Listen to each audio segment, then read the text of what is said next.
তদন্তের মধ্যে দিয়েই আগামী দিন পরিষ্কার বেরিয়ে আসবে যে সমস্যাটা কি হয়েছিল এবং কার কি ভূমিকা ছিল এই ঘটনা যেটা ঘটেছে, ন্যাক্কারজনক ঘটনা যেটা ঘটেছে, কার কি ভূমিকা ছিল সেটা তদন্তের মধ্যে দিয়ে বেরিয়ে আসবে। বিধায়কদের সই জালিয়াতি কাণ্ড যার তদন্ত করছে সিআইডি। এবার সিআইডির হাতে এসেছে রেজলিউশন বুক। আসল রেজলিউশন বুক কিনা তা যাচাই করে দেখবেন সিআইডির তদন্তকারী আধিকারিকরা। রেজলিউশন বুকের সঙ্গে বিধায়কদের সই মিলিয়ে দেখবে বলেও খবর পাওয়া যাচ্ছে। গতকালই আমরা জানি শোভনদেব চট্টোপাধ্যায়ের বাড়িতে পৌঁছে যান সিআইডির গোয়েন্দারা, যেখানে সই জালিয়াতির মামলায় শোভনদেব চট্টোপাধ্যায়কে গতকাল প্রায় আধ ঘন্টা জিজ্ঞাসাবাদ করা হয়।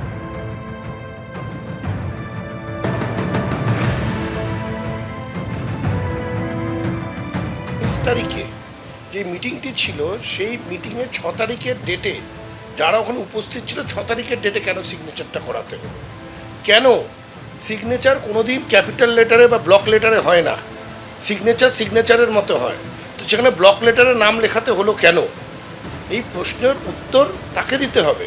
উনি আজকে ব্যাপারটাকে ঘোরাবার চেষ্টা করছেন কারণ বিষয়টা তদন্ত হচ্ছে এবং এই তদন্তের মধ্যে দিয়েই আগামী দিন পরিষ্কার বেরিয়ে আসবে যে সমস্যাটা কি হয়েছিল এবং কার কি ভূমিকা ছিল এই ঘটনা যেটা ঘটেছে, ন্যাক্কারজনক ঘটনা যেটা ঘটেছে, কার কি ভূমিকা ছিল সেটা তদন্তের মধ্যে দিয়ে বেরিয়ে আসবে। আচ্ছা, রেজলিউশন বুক শোভনদেব বাবুর বাড়িতে কেন? ওনার বাড়িতে তো পার্টি অফিস নয়।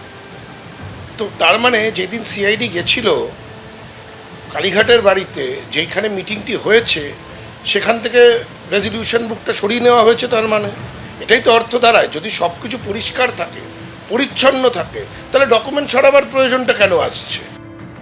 অন্যদিকে ইটাহারের তৃণমূল বিধায়ক মোশাররফ হোসেন যিনি সংখ্যালঘু সেলের রাজ্য সভাপতির পদ থেকে এবার ইস্তফা দিলেন। তৃণমূলের সংখ্যালঘু সেলের রাজ্য সভাপতির পদ থেকে পদত্যাগ করলেন মোশাররফ হোসেন।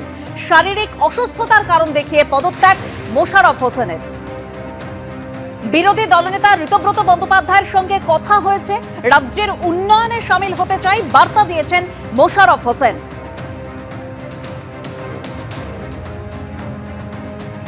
আমি আগেই বলেছি, আজকে আমি এটা বলছি, আমি এটা মানে সংখ্যালঘু পদ আমি রাখছি না, আমরা বলছি, আমি পার্টিকে বলেও দিয়েছি না। কারণ তো এক তো বর্তমান পরিস্থিতি একটু তো এইভাবে আছে, তারপরে আমার পক্ষেও অসুবিধা এই সময়, তখন অনেকগুলো সুযোগ সুবিধা ছিল পার্টি করার, ক্ষমতায় থাকে, বা এখন সমস্যাগুলো হচ্ছে, এখন বর্তমান পরিস্থিতি কর্মীদের সমস্যা হচ্ছে, আমরা ঠিক দাঁড়াতে পারছি না পাশে, সেহেতু পদ নিয়ে থেকে ভালো না দাঁড়াতে পারলে বর্তমান পরিস্থিতিতে ওদের থাকা না থাকা একই ব্যাপার।